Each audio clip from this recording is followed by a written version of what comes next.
These are the Bonneville Salt Flats. This is the world's fastest racing surface. Here each summer gather the world's hottest hot rods. Their goal is pure speed, and the ultimate mark, 400 miles per hour.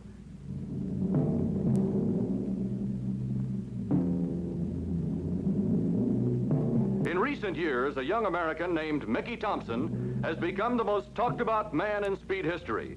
He has become the world's fastest automobile driver in a backyard machine he built himself and christened the Challenger.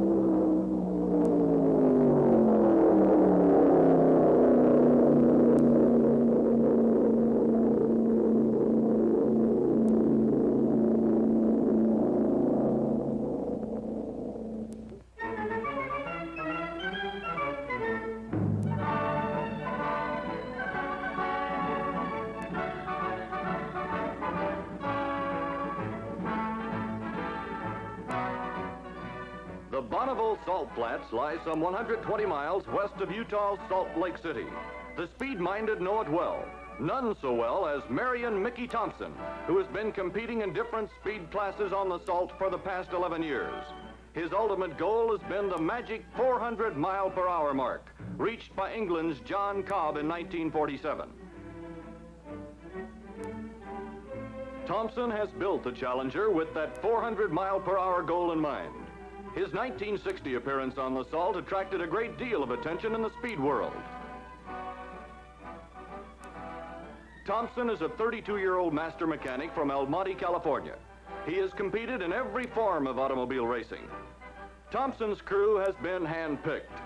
Under the direction of Chief Mechanic Fritz Voigt, they came to Bonneville in 1960 uniquely qualified to make their attack on the 400 mile per hour mark. Each man handled a particular job in the intricate setting up of the Challenger. The crew had complete confidence in the Challenger and in Thompson. The previous year, under his hand, the car had reached a peak speed of 367 miles per hour to earn for Thompson the title of America's fastest man on wheels. The Challenger weighs close to 7,000 pounds. It is powered by 4 supercharged Pontiac engines, each capable of delivering 750 horsepower. Twin parachutes brake the car in the high speed ranges. The smallest diameter tires ever built for this type of run are used in order to give the car the smallest possible frontal area, a vital factor in aerodynamic design. Thompson and Voigt are perfectionists. The Challenger was torn down time after time, and each part of the engine was tested a dozen times before the car's first run. The tires, with a mere 20,000ths of an inch tread, represent a new concept in tire development. Thompson's crew had worked long hours during the winter in readying the car. In August, they matched that time on the Salt Flats. Early during Thompson's 1960 days on the Salt Flats, while the crew was putting the finishing touches on the car, Thompson realized he had troubles. There were factors he found he could not control. A dry summer had left the Salt rough and cracked. Thompson knew that at 400 miles per hour, a pitted surface could tilt him into eternity. Yet after consulting with Voigt, he decided to try it. There are 4 gas tanks under the hood of the Challenger, 1 for each engine. A special racing fuel powers the car. Thompson has made some rough figures on the mileage he gets from his Mammoth power plant and jokingly refers to the Challenger as his 2 gallons per mile economy car. Thompson's wife, Judy, is a familiar sight on the Salt. She accompanies her husband wherever his speed runs take him. One spot she stays away from, the inside of the Challenger. Thompson is virtually hand-fitted into the cockpit. He drives the car from a semi-reclining position. Voigt drives the push car that gives the Challenger its start.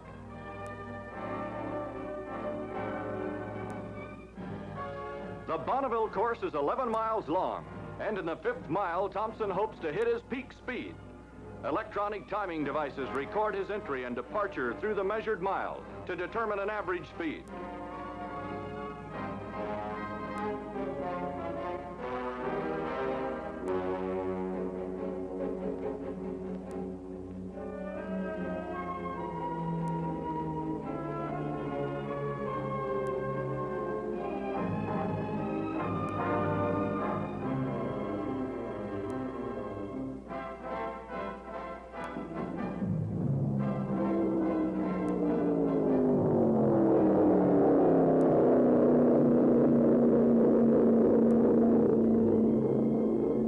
Thompson's first run over the salt confirmed his worst fears about the condition of the track.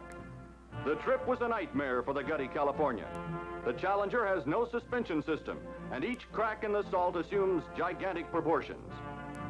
The condition of the salt was to haunt Thompson for the next 3 weeks. It was an angry Thompson who called a halt to proceedings until the salt could be put into running condition. Voigt agreed with him that to attempt to push the Challenger into the high-speed ranges now could only result in trouble. The decision was made to pull the car back into nearby Windover to correct some flaws in its handling. Meanwhile, the salt could be reworked. The tedious job of repairing the track surface was begun. The majority of the early work was done by members of Thompson's crew and the handful of speed enthusiasts that followed the Californian struggle. Loose salt was mixed with water and spread like cement. Hours later, under the searing sun, it would dry to concrete-like hardness.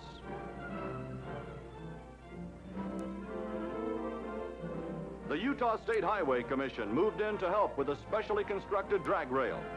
Mile by mile, the course was readied for high-speed operation. The black stripe that constitutes Thompson's lifeline down the middle of the track was freshly laid. The black stripe is his only guide. Meanwhile, the crew tested the airflow characteristics of the design by placing cotton cords on the car and running it under the camera. As a result of the test, a metal spoiler was added to the hood to prevent lift Thompson suspected he was getting. On September 9th, nearly 1 month after his first run, Thompson brought the Challenger to the salt at dawn, only to find gusts of wind up to 12 miles per hour keeping him from any high-speed attempts. The mile signs had been remarked for him, and the course appeared reasonably good. So Thompson elected to wait out the wind. The electronic timing devices received their usual thorough checks from United States Auto Club officials. All timing for record runs is done by USAC in this country. The crew had long grown accustomed to the vagaries of the elements on the salt and continued last-minute checks. Voigt himself checked the parachute release gear.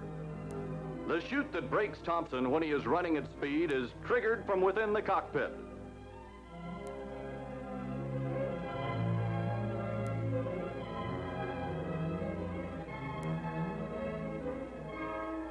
Work on the car continued as the crew waited for a break in the wind.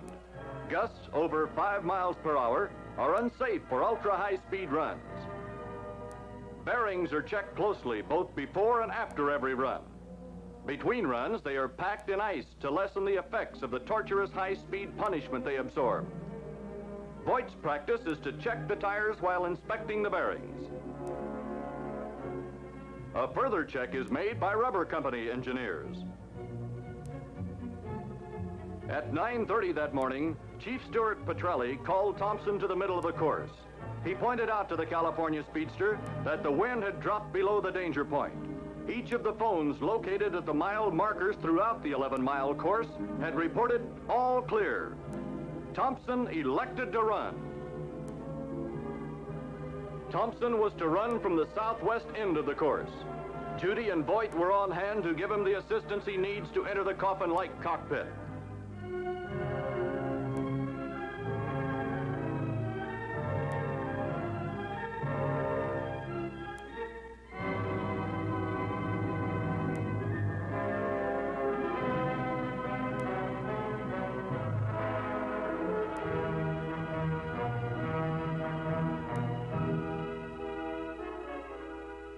Thompson must be shoehorned into the cramped quarters.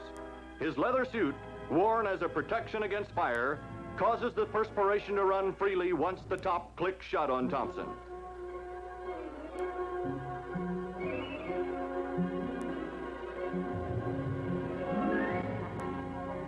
A kiss from Judy has become part of the takeoff ritual with Thompson. He is a proud man who reckons he has traveled better than 300 miles at speeds in excess of 350 miles per hour. Yet, like most race drivers, he is also a superstitious man, and there are certain procedures that he insists be followed with religious-like devotion. The oxygen mask is a vital part of Thompson's gear. It offers a measure of protection against fumes, and in the past has saved his life. The time-consuming process of strapping Thompson into the cockpit is one that both he and Voight would like to avoid. It increases the tensions of an already overly tense business. Yet it is something that Thompson has had to put up with and has learned to live with.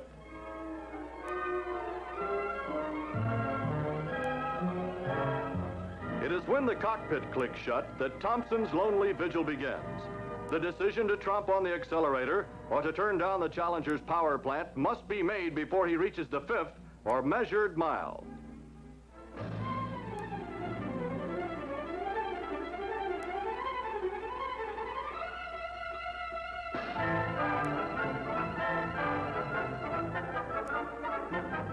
Perhaps only Judy knew the decision that faced her husband that morning. The month-long separation from their 2 children was wearing on her husband. Critics were beginning to scoff. Thompson made his decision that morning and elected to stand on the accelerator.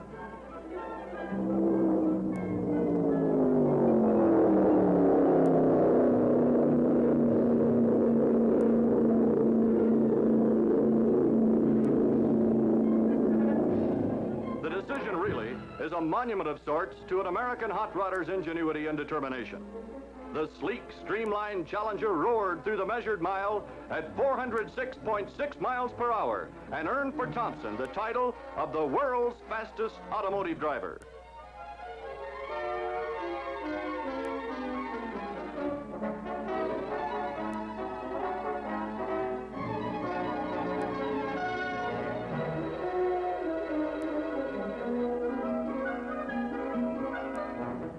Minutes after Thompson's breathtaking feat, wire services and radio stations were pushing the news across an astonished nation. It would seem enough for any man, yet Thompson wants more. He is still intent on smashing the 2-way record of 394 miles per hour set for the late John Cobb of England in 1947. So, he'll be back for more. An old man watching Thompson said, "You know, I believe that boy. He looks like speed."